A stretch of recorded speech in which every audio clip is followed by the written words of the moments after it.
She Overcomes inspires, equips, and empowers women to become their boldest selves personally and professionally. Our mission is to raise up and empower existing leaders who live with courage and confidence in community. I'm Melanie Rudd, your host and founder of She Overcomes. Thank you so much for joining us today. I'm so excited that a good friend of mine and fellow Mosaic District woman, Melissa Pachak, is with us today. Melissa is the founder of Simply Well with Melissa and also the founder of the FM Wellness Collective. Through her practice as a somatic healing practitioner, certified wellness coach, holistic nutritionist, and herbalist, Melissa helps women heal from trauma, limiting beliefs, and self-sabotaging behaviors that stand in the way of success. As the founder of the FM Wellness Collective, Melissa champions community for wellness practitioners, making wellness more accessible and strengthening the culture of well-being in the Fargo-Moorhead area.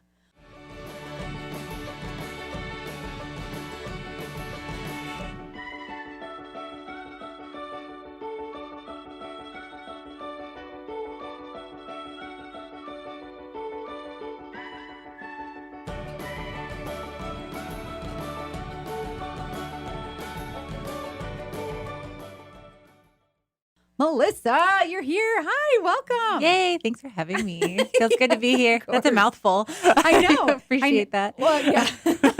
Well, you do a lot. I feel like the women that we have on here, and the goal is to have people on here who are doing a lot of things. And so I'm always like, what are you doing now? What's going on in your life now? And I should actually mention, you're also going back to school right now to get your master's, right? Yep. In counseling, right? Yeah.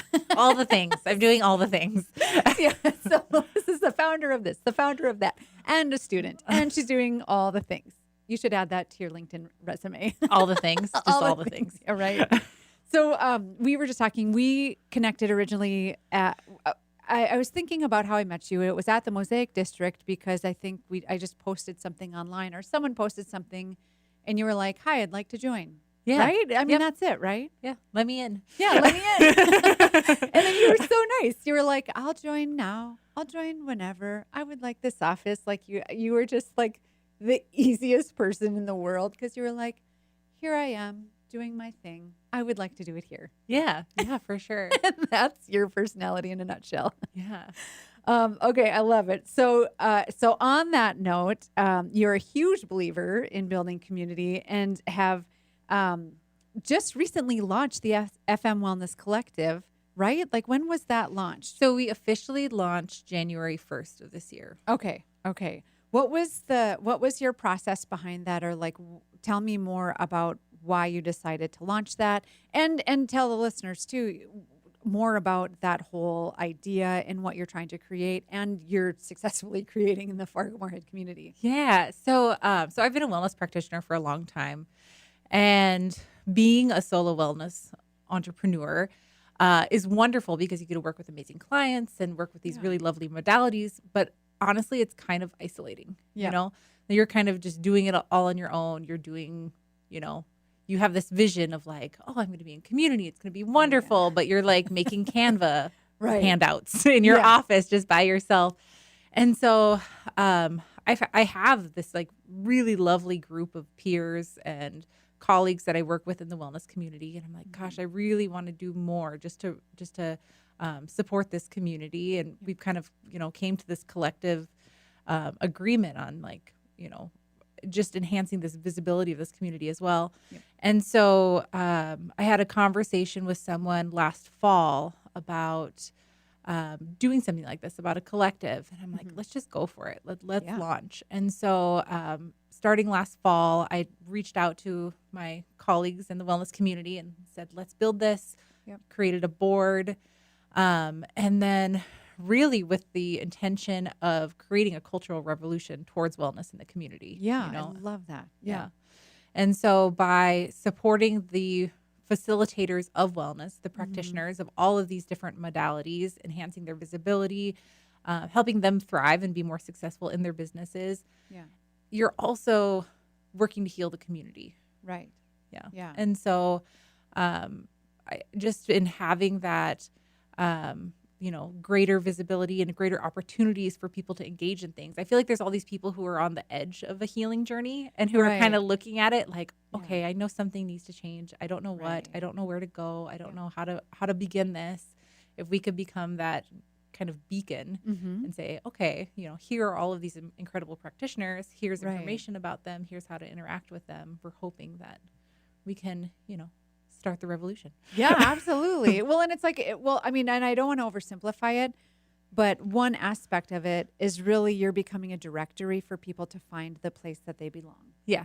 Really, right? Yeah. I have a friend who had a traumatic brain injury and it went months without having any sort of support system, any sort of people she could talk to. And it took, months and months. And that was also during the pandemic. So it was just like so isolating. And it was interesting listening to her journey of why didn't someone refer me to this? There's a TBI group. Why didn't someone do this right away? Because she was so alone in her process of healing. And so it sounds like you're, on one hand, a directory of, if you struggle with, these things, here's a list of people you can reach out to and talk to. Right. In addition to when you're talking about building wellness community, in addition to supporting those who support others, really, because they're oftentimes not forgotten, but it seems like their job is constantly to listen to other people work through their stuff. And so then they're not being taken care of. Right? It's like mothering the mother. It's mothering the mother. It's very nurturing. Yes. Oh, I love that. And so we'll talk a little bit more about the Wellness Collective and more of what you guys are doing in a little bit. But I want to actually first start with you. And, your bio is a mouthful. It's awesome. But, okay, so you sent me this thing. You said that a coach asked you to fill in the blank on this statement, and I just adjusted it a tiny bit, that when people I work with, and tell me if I'm misinterpreting it, quote, when people I work with start to blank, the world will change. Is that how I'm supposed to read that? So, okay, so then with you and your practice and with what you're doing and even getting your master's and going back to school, what's your word and why? And how do you do that? Yeah. So I love this statement because it really helps you get to the bottom of what is the change you want to see in the world? Yeah. And for me, it's heal. Yeah. Which makes sense. Yeah. Yeah. But I've been on my own healing journey for the past 20 years, and it has been revolutionary in the way that I deal with the world. And I feel like there are so many individuals out there who have so many layers of trauma and just, thing after thing that everyone's at a different place in their journey and working through that. Right. But if we prioritize that and if we worked through that, how would the world look? How would our society look? How would, our day-to-day interactions with people look if people have actually really taken a look at all of this that they're dealing with, all of these layers that they have on top of, these behaviors that a lot of people are not even conscious of. Right. And really worked on actively healing those parts of themselves. Yeah. It would be a whole different world. Well, and I think it's Danny Silk, or I don't know who says it. I want to say Danny Silk. He's a licensed therapist and has a whole practice, but you see the world not as it is, but as you are. Yeah. And so it's really giving people a new lens, right? Right. And reframing based on healing their own selves so that they can have compassion and empathy to engage in the world, however that might be. Oh, for sure. Yeah. We have these layers of I always think of them as veils. Yeah. Right? And so we have these veils. And so you take one off and that gives you a different view, and you take another one off. And then you have and then you're just starting to gain more clarity because we're all just trying to get back to the true us, our true essence, who we truly are. And it's the external impacts that, our upbringing or whatever factors are impacting that. Right. We just need to take those off so that we can get back to who we truly are. Yeah. Yeah. And so, and part of that too, with your practice and some of the things that you have talked about being really important to you is really looking at childhood trauma. So I'm so into this and probably because I've had so much childhood trauma. And I wish that I could say that without laughing. I think it's my coping mechanism, ha ha ha. And I'm it's not really funny, but I am to a place where I'm no, I've worked on a lot of that stuff. And so I love it. But talk about that. And I think you actually, I think the words you used were generational trauma. Right. And so, like, why is that a focus? Why, in your experience, have you leaned into that? And two, for people listening, will you even just like explain the difference between like a lowercase t trauma and an uppercase t trauma, and what that could look like? Yeah, absolutely. So backing it up. Yeah. So in my own life, like I come from like my matrilineal line, like my mother's line, there was a lot of trauma that went on, and I look at what my mom experienced when she was little from what I experienced, and I definitely things upgraded, right? But I just think it is so important because we all have these things that shape us. We all have these, earth-shattering, life-changing experiences that shape with the way we interact in the world. Like we talked about our attachment style the other day, we did, and just to really acknowledge how this is done in a generational pattern, and to feel empowered to take ownership in just kind of saying like, this is it, it's ending with me. That is just so powerful. And it also takes a lot of courage and a lot of strength and a lot of self-awareness and a lot of just hard work that you have to put in, and so I just think that's what we need to have a better world, for this generation that's coming up, right? And just to really make just a positive impact. And so like these traumas that we've experienced, capital T versus lowercase t trauma. It's interesting because every experience we have is subjective. It's how we internalize it. Two things could happen to the same person, and one person can be like, that's fine, that doesn't affect me.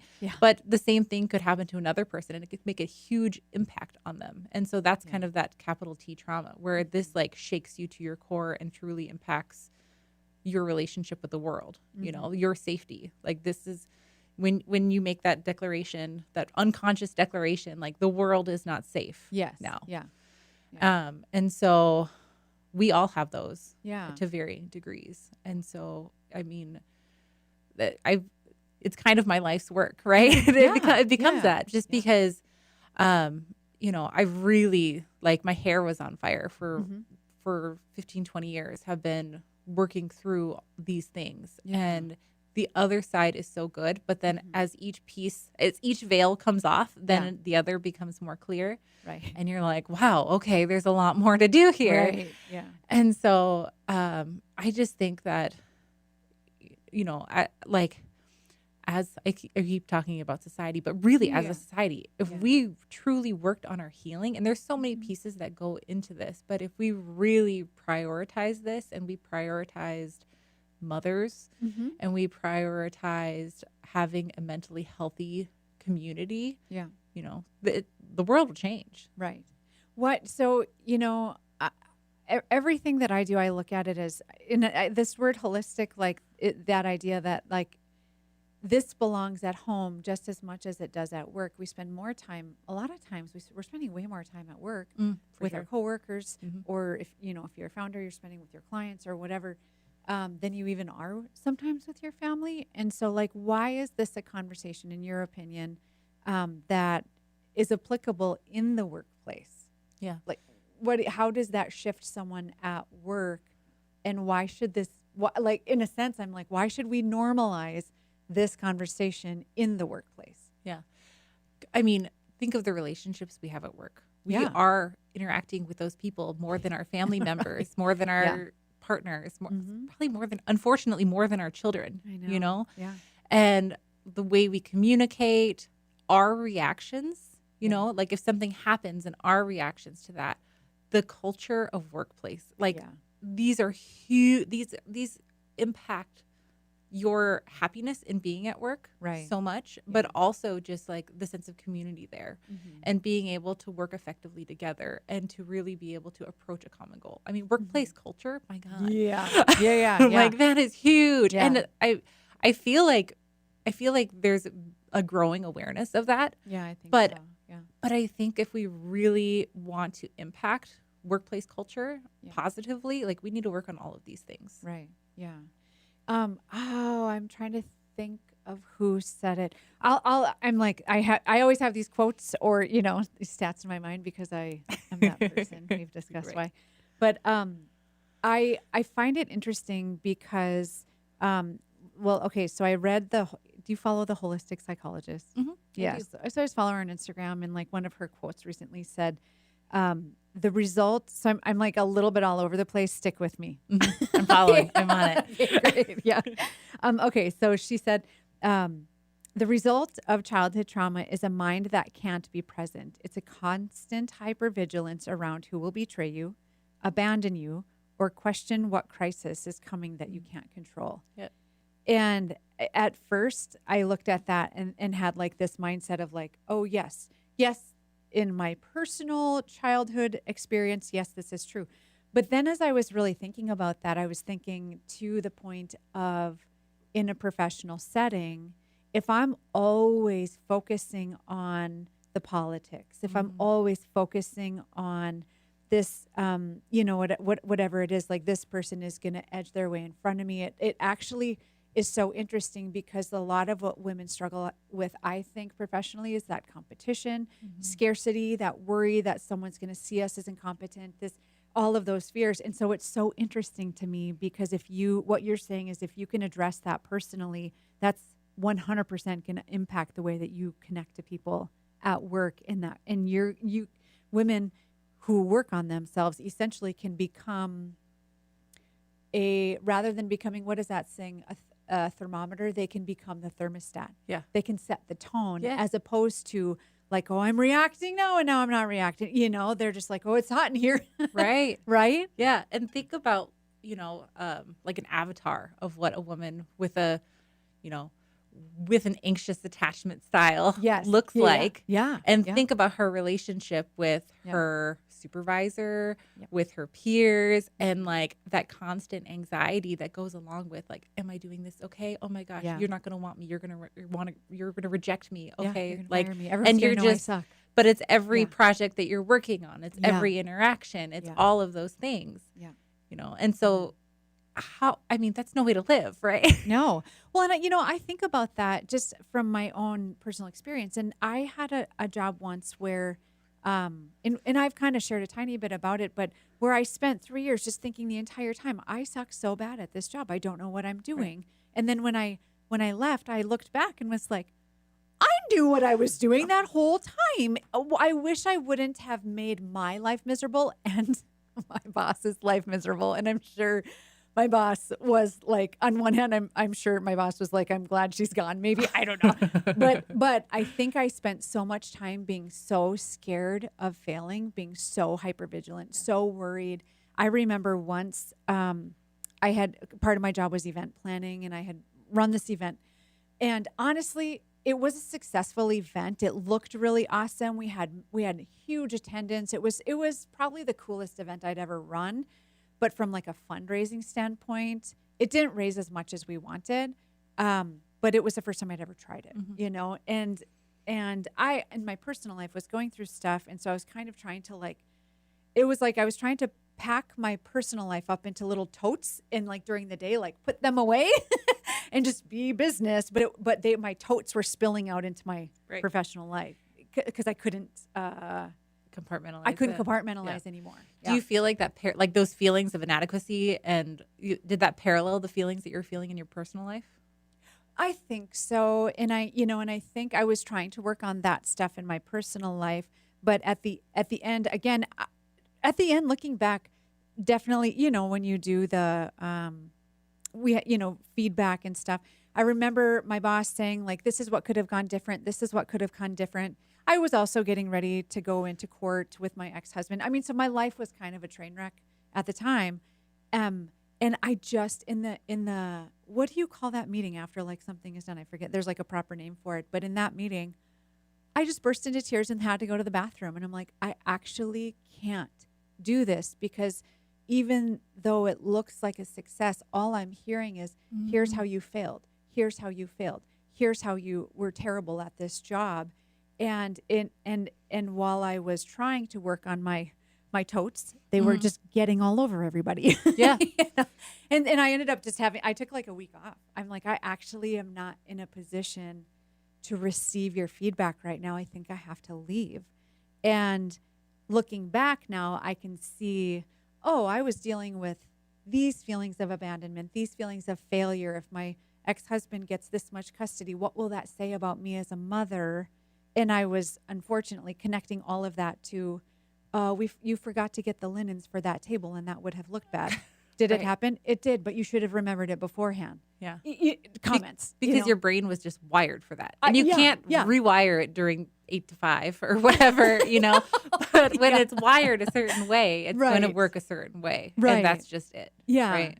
And I think that's why I love what you're doing. And I think that normalization of, we can have conversations of trauma, and it doesn't have to be the most deepest, darkest, because based on your definition, a capital T trauma is, what did you say?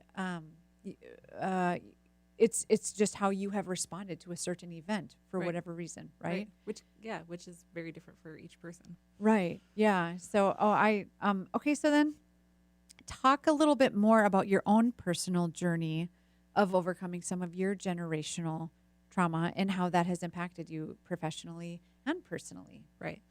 So, I mean, going back to my childhood. Yeah. Get comfortable, everyone. I grew up in a household where my mom was doing her best. Yeah. Like she was doing her best. And she, like there was just a lot going on for her. She had my brother when she was 17. She had me when she was much older. But and she grew up in an incredibly abusive household, like very, very, like physically, verbally, like she was like 4 years old, just wandering the streets of North Minneapolis. Like she was just like, and so she was a really loving mother, but she didn't have the tools or just even know what good really was, Yep. And so she comparatively was great. Right. Yeah. But there's still a lot of things that you come away with. Right. And, there's still like abuses that would happen and things that would go on. And, she was really volatile. And so like I always compartmentalized my feelings because if I showed an emotion, then the bomb would go off. Right. So like I was the peacemaker in my household. Yep. And I was like that since I was 2. Yeah. And it was just like, just keep things stable, just keep things safe. Yeah. Like this is your job. Right. But then as you get older, like I didn't know what my own emotions were. Like I didn't know how to feel about something. And so that translated into this avoidant attachment style. Like I don't know, and so, and with that, you become really good at masking. Right. And so, you play the role of really like, oh yes, of course I can get in all these things. And you would assume that I would be able to be in my feelings. But when it came down to it, like I couldn't, like I literally couldn't figure out how I felt about a simple question, and so I really wanted to make this a priority because I recognized what a problem it was. Yeah. And actually, the most impactful thing I did this maybe when I was probably 15 years ago in my early 20s, but it was a year-long shamanic training. Oh my gosh, tell me about this. It was great. It was like 10 years of therapy. Yeah. And so packed into a year. Yeah. It was just like, it was awesome. And so it was this, and so for those of you who don't know what shamanism is, so it's essentially kind of like guided meditation, but essentially trying to get yourself into a hypnotic state. So when our brainwaves are in a theta state, that's the state that we're in before we go to sleep and kind of right when we wake up. It's like this really, you kind of almost have access to your subconscious in a way that you don't typically during your waking hours. And so you're trying to induce this theta state through drumming. And you can do it through like guided meditation and other things as well. But in shamanism, it's typically drumming.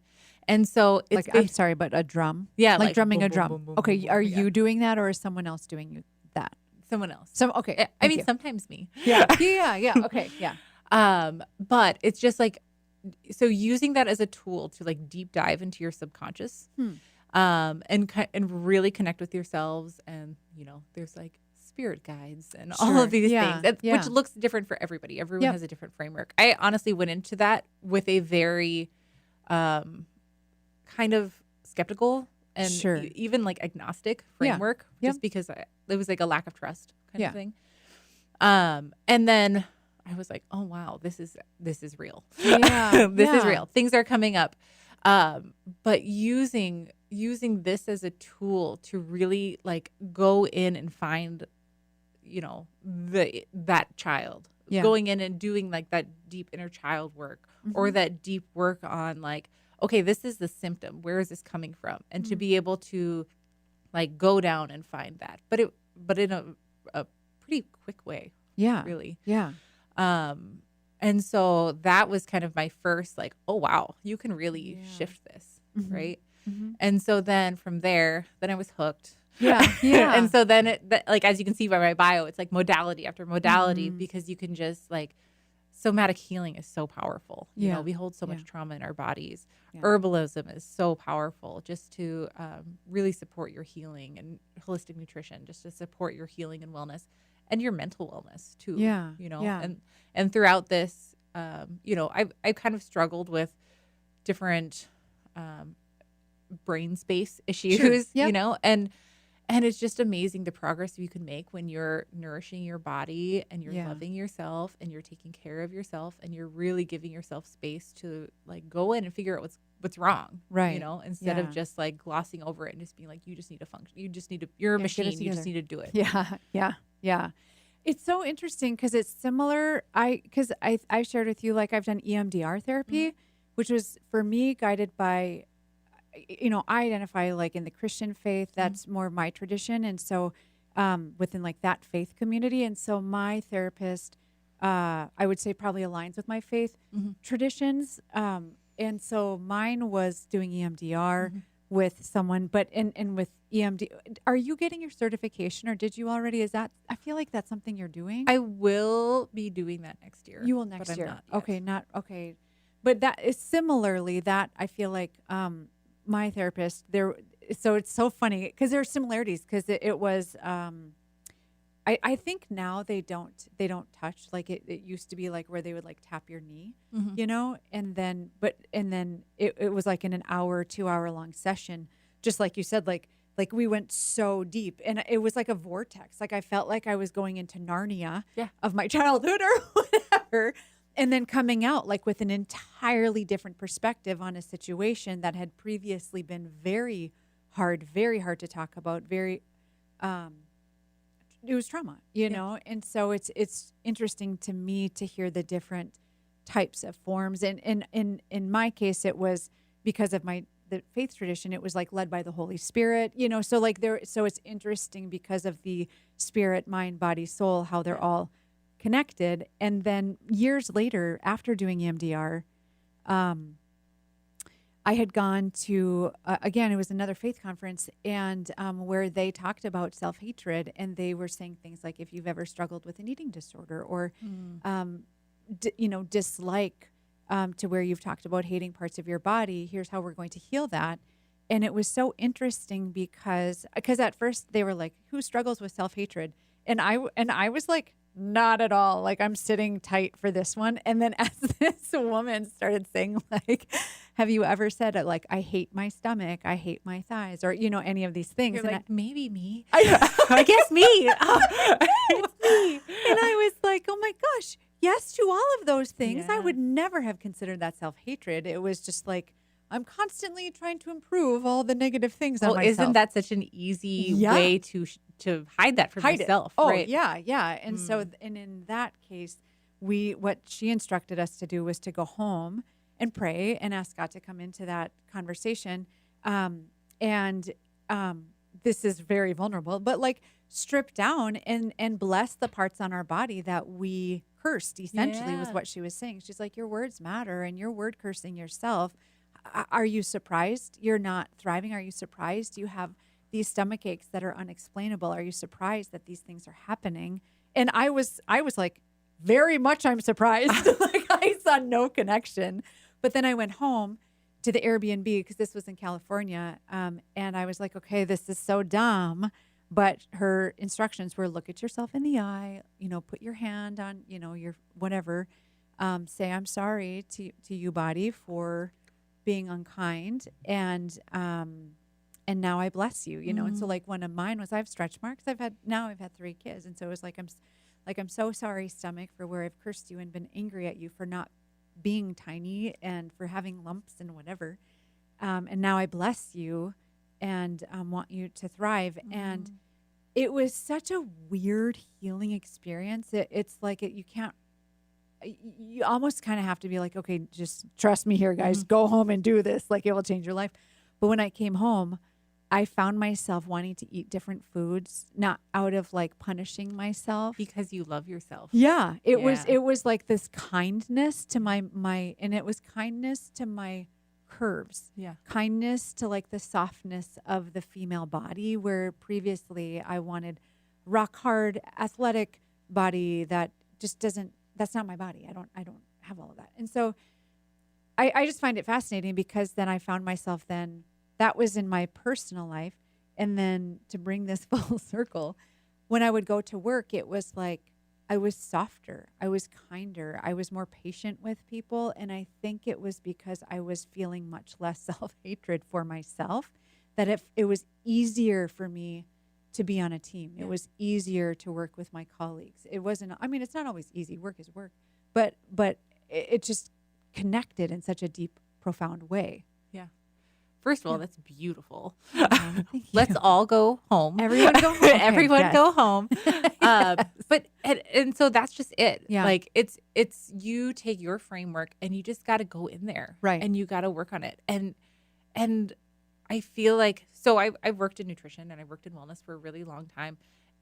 And as my career in nutrition kind of progressed, it's not that people don't know what to eat. It's not that you need a meal plan. Yeah. It's self-sabotaging behaviors. Mm-hmm. It's lack of self-love. It is unhealthy patterning. It is all of these things. It's self-punishment. Yeah. I hate myself. I'm not worth even being healthy. Right. I'm just going to eat crap. Yeah. Like, Yeah. you know, who cares? Yeah. Who cares Mm-hmm. about me? Like, it doesn't matter. You know, those kinds of things. But when you shift that to self-love, you treat yourself so much differently. Yeah. And you treat everyone you're with so much differently. Mm-hmm. You know, the patience, the understanding, when you're met with conflict, how you're able to resolve that, like, and just not be in a place of, you know, when you feel like somebody's attacking you, it puts you in attack mode, right? It does, yeah. You know, Yep. and so then you're approaching those like even like minor conflicts in the workplace, from that place, you know, so huge shift. Yeah. So then, in your experience, how has that shifted you? Because you have a son, and he is 5. Oh my gosh, and he's the cutest little thing ever. He's a sweet guy. So how has that impacted? How do you feel like some of that self-work has impacted this passing of the generation, the baton, I guess you could say, in your relationship to him versus how, again, your mom was probably, like you said, she was doing the best she could with what she had. How has that shifted in your parenting with him? Oh my gosh. So much more awareness, you know, and just really understanding that, you know, especially at this age, like 0 to 5, like it's just like pour on the love, you know, pour it on, like really focus on that attachment style and like creating that healthy attachment and being heard and like having him feel heard and understood and loved like unconditionally and not like you need to be good or you're not going to get the love, right? You know, like, and I feel like in my generation when I grew up, it was very like be good and you'll get love. You're not going to be good. You know, I feel like everyone who comes from my generation has like chronic good girl syndrome. Like I need to be nice. I need to be nice. I need to be so good or else like the world will reject me and I have no worth. And you know? I don't get to say no to anything. Yeah. And so you just like completely overextend yourself and burn yourself out because like I need to be the good girl and this is my place in the world, you know, and we take on way too much. Right. Yeah. And so like really like just pouring on the love like there is no end, Yeah. you know, and Yeah. just like I want him to feel like even if whatever happens, Yeah. like there's still love there. It's not Right. there's no bound. Yeah. There's no like if this then this, you Mm-hmm. know. Yeah. What would you say, so as you know, I've got Carter, he's 18, he's out of the house now. Grace is 17 and going into her senior year. And then of course I have Phoenix, the baby who's 2. Like I look at my older 2 and realize like, oh, I did this wrong. Oh, I did, like I can recognize. And I will say I'm very grateful because I feel like the older 2 we've been able to have very conversations around here's how I failed, here's what I did wrong, and I tease them. I saved up for therapy, not for college for you. Like you're welcome, and I'm sorry. I'm just kidding. But like maybe to a parent now who is recognizing, oh, I was conditional with my love. I maybe fed that machine, of transactional, relational capacity with my child instead of just that unconditional love. What would you say to that mom who maybe is like suffering silently through mom guilt? Mm-hmm. I think that there's no limit on when you can work on your relationship with your child. Yeah. You know? Yeah. And so we fall into patterns, right? Mm-hmm. And so then it just becomes unspoken things. Yeah. But you can redo that anytime you want. And and obviously there, every situation's different, right? Right. Yeah, of course. But yeah. I think anytime someone comes to you, especially from that place of humility of like, hey, I'm recognizing that this happened.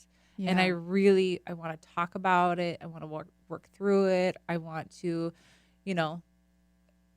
I feel like there could even be that, like, I really want to justify it. Yeah. Don't even justify it. Yeah. Just Yeah. be You like, can't defend yourself in that Yeah. moment. I know. I Right. know. And so just really come and say, like, I'm sorry. Or Yeah. like, oh, this could have been better. Or, really just have that open and lovely communication with your Yeah. kiddo.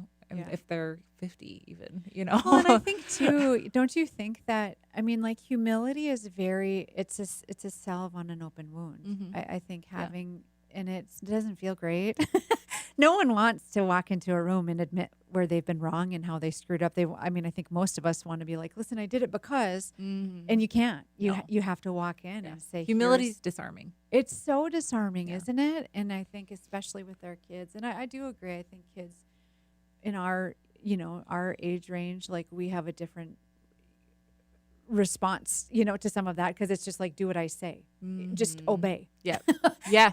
Obey what I said, and that will go good for you. Yeah. And so like out of fear, and there's that saying like perfect love casts out fear. And so, and none of us are perfect, but it's like, how do we engage in that and embrace that after we've like made those mistakes? And it really is walking in and saying, this is what I did wrong, and I am willing to live the rest of my lifetime to work with you and to love you, however that looks. Yeah. You know? Absolutely. And how powerful that would be, Oh, yeah, just healing. I think I know a lot of people who've had complicated relationships with their kids who are now out of the house, and there's a lot of pain around it. And one of them had said to me, well, I don't want to, this is in relation to this person's son. They're like, I don't want to constantly be pursuing him and have be annoying. And I'm like, listen, as a kid who has some wounds, you're not annoying as you pursue your kid, but you have to have patience. Let them respond. But if every Sunday you set a timer and you're like, hey man, love you, thinking about you, found this picture. I hope you have a really great day. I'd love to get coffee when you're ready. Yeah. What person wouldn't be like, okay, eventually, all right, Yeah. Because that's from a place of love. That's not Right. from a place of like, I need to make myself feel better about this. Yeah, and justify it. Yeah. Yeah. Oh my gosh, I love this so much. I feel like we could talk forever, but we should probably move on. So, the theme of our podcast is becoming bold, and as we're relaunching with She Overcomes, and I'm so excited you're a part of the program. Thank you so much for doing that. I'm so happy to be in it. Oh my gosh. We're approaching week 3. We are, yes. It's going I know, great. Yeah. Thank you. You don't have to say that. She didn't pay me to say this. Just patting my own back. Oh my gosh, that's awesome. My question to you is, and again, I've said this to someone else, like you seem bold. Like you come across as like, I know what I'm doing. I know where I'm going. And so has this desire for courage or confidence. That's a lot of what I love to talk about is growing in courage and confidence and doing that in community, becoming bold. Like, has that always been something you've chased after, or does it come naturally to you? Tell me more about that as a person. I appreciate that you think it comes naturally. It does not. So I've definitely struggled with like worthiness stuff, Me too, like if I walk into a room of really super smart, successful people, I feel like an inch tall, and so, it's tough because I've been in those situations and then I'm expected to give a presentation or do whatever. And I'm like, oh, this is way harder in this situation, you know? And so I've really had to work on it. And I've really had to look at those unhealed parts of myself and say, okay, how'd you get in there? Right. How'd you get in there? What needs to shift? What needs to heal? What would that look like to be that healed version of yourself that's closer to that higher self version of you? Even doing meditations on it and just being like and connecting with that confident version of yourself or that that energy. So definitely wasn't born into it. I'm starting to discover most people aren't. No. Most people, like everyone I talk to, they're like, yeah, I want that. Yeah. And I'm like, I just find it interesting. So I'm like, you seem like you have it, but it's almost like none of us really feel like we've arrived. Know? I think that's a good thing. Like what is the place of arrival? Right. Like how do you really arrive? Like there's always, life is this beautiful journey that we have to just kind of like work through all these things and have these experiences and, and so it's kind of it's not that fun to work on, but if you feel like that's a piece that you need to work on, but it's an interesting gift to be able to have that opportunity to do that. Yeah. Okay. So with that, how have you learned? You mentioned that you've gone through 20 years of I call it progressive revelation. My friend Delia calls it that, like on, this day, chapter 6 of my life, I knew this. And now in chapter 22, I know way more.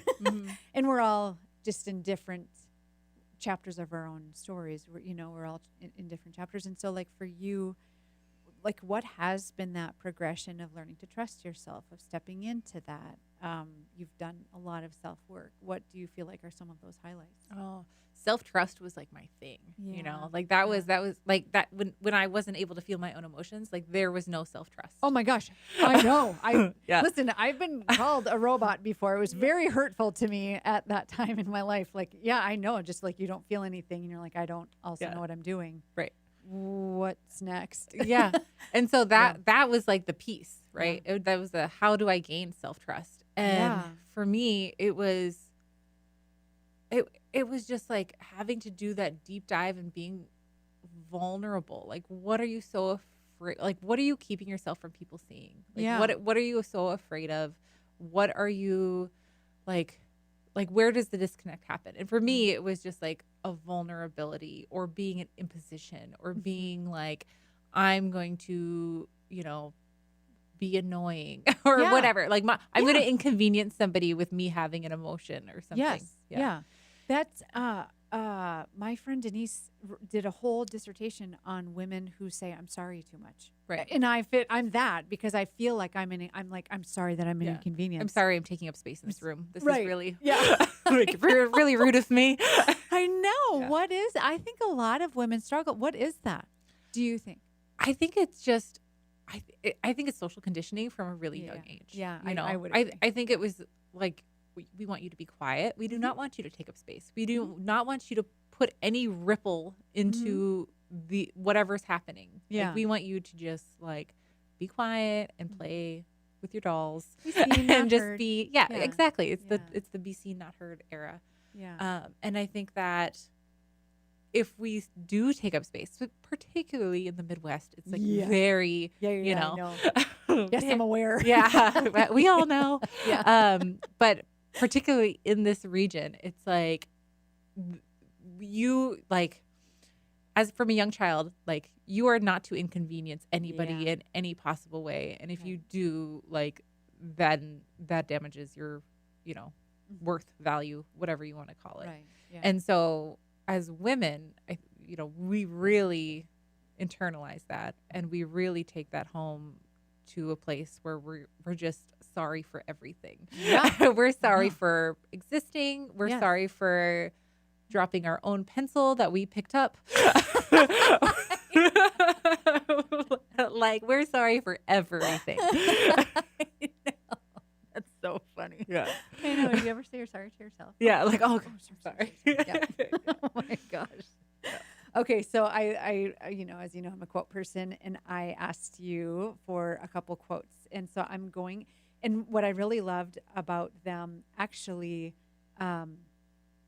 is that you reference love, and I've just recently been reading a lot around love in the workplace. We talked about, if you don't even love yourself, how can you have kindness and empathy towards other people? It just comes out, And so I'm going to read them because I want to get them right. And I'm gonna read both of them, and then and then we'll discuss, like, on Coffee Talk. Remember that Coffee Talk? Coffee SNL? Talk. Coffee Talk. Linda Richmond. Okay.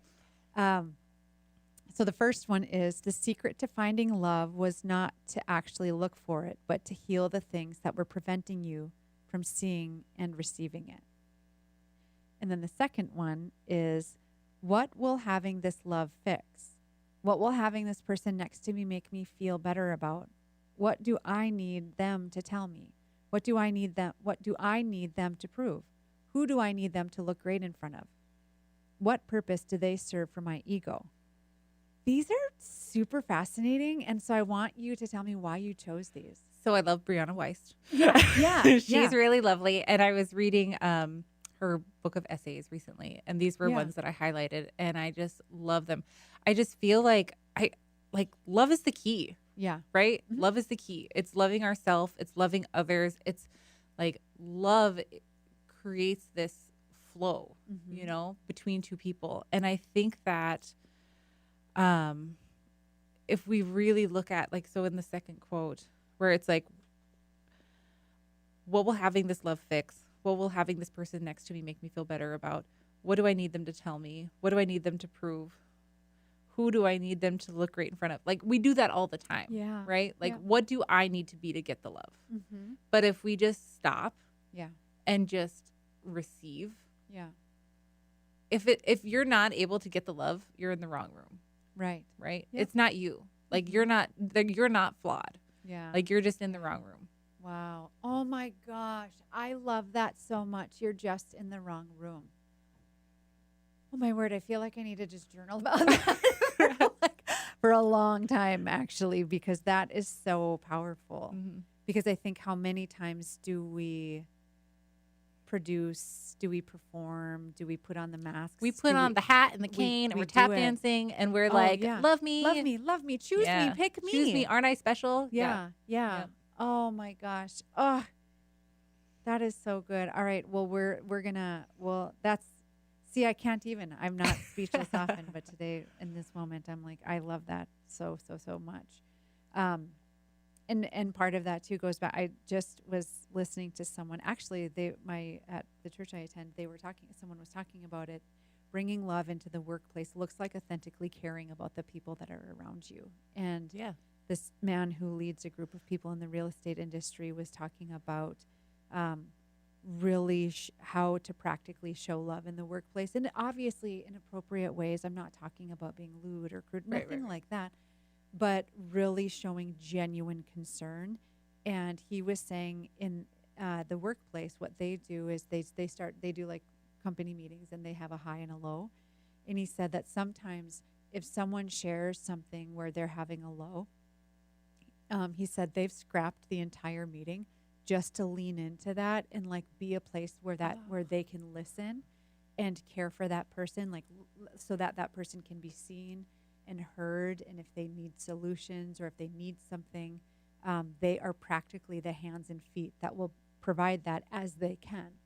And I just thought, how amazing that leader of this group makes a decision to bypass the P&L statements, to bypass some of this stuff in a meeting. And it's like, actually, we've got a wounded soldier here, Yeah. and we're going to take a minute just to love this person through it. And we're going to get back to business in a minute. That is beautiful. But think about, Yeah. I mean, so that value, like think about what that really does for your organization though, too. Oh, yeah. You know, Yeah. think about how, if your employee feels that level of support and care, Yeah. like they will go to bat for you, like till no end. 100%. Right. Yep. And so Yep. all you have to do is love them. Yeah, that's it. And Yeah. like, that's all we want is Yeah. to feel cared about. Yeah. And, you know, once you feel that, like you're in, right? Yeah. I think so. Yeah. When And- I honestly, I mean, I work for myself, and I'm like, can I have a job there? Like that actually sounds, Right. can I just attend your guys' weekly meetings? It sounds really therapeutic. Right. But no, I think that, in a lot of, we were talking about company culture, and, you think about retention and all of these types of things. And it's like, you can buy pizza, you can put the pool table or ping pong table in the conference, or you can do all of that stuff. And that's cool. Like those are entertaining. That's entertaining. Yeah. But that's not culture. Right. That's Right. not culture. It actually comes down to, how do you treat people? Do you pause? Do you give them a minute? What does that look like when the chips are down? Yeah. You Does and, this place really care about me? Yeah. And who I really am? yeah. And Yeah. that, I mean, if you double down on that, Mm-hmm. then how could we transform the workplace? What does that actually look like? Right. Ugh. Right. Oh, I love it so much. Okay, so we have to go in a second, but before we do, I want you to tell us what's happening with the FM Wellness Collective. How can people get connected? How can they attend events? What events do you have going on? And how can people follow you and be a part of what you're doing? Yeah. So, we have social media. Yay. Yes. So you can follow us on Facebook or Instagram. So FM Wellness Collective. And then you can also sign up for our newsletter. And so you could go onto our website, fmwellnesscollective.com, and subscribe, and we will send you newsletters of just upcoming events. Some really cool upcoming events that we have. We started the Holistic Business Series. And so it's a way of, our part of our mission is to support wellness kind of themed businesses. So practitioners, but also other businesses. And so we want to connect with experts in the community to help support this community, but from kind of a more holistic standpoint, like super businessy business is not fun for people who are into more esoteric things. Right. Right. And so an exciting one we have coming up in September 12th from 3 to 5, we're going to have Miss Melanie herself Yay. at our Holistic Business Series. And so those are going to be monthly.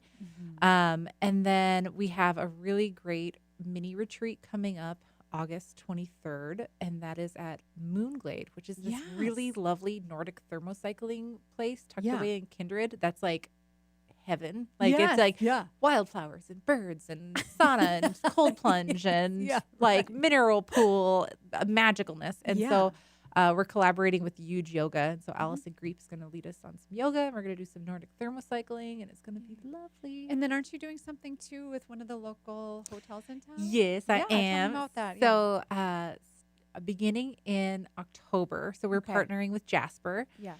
And we are going to be doing 2 wellness workshops a month. So the first and third Sunday of the month at 1:00. And this is really a great way to just showcase all of the amazing practitioners that are in the collective. And so we're going to have new classes, kind of seasonally appropriate, for whatever's going on with different practitioners every month. And it's going to be really fun. And I'm excited. And so much more. So make sure to follow Melissa and the FM Wellness Collective online. Get connected. Sign up for the newsletter. This has been amazing. Thank you so much. Amazing. Thank you for having me. Yeah, obviously. I love it. It's so good. Well, all right, Overcomer. If you liked the podcast, please rate it and share it with a friend. We want all women to walk in their authority and power as bold leaders in each sphere of influence they belong to. Remember, you are stronger than you think you are.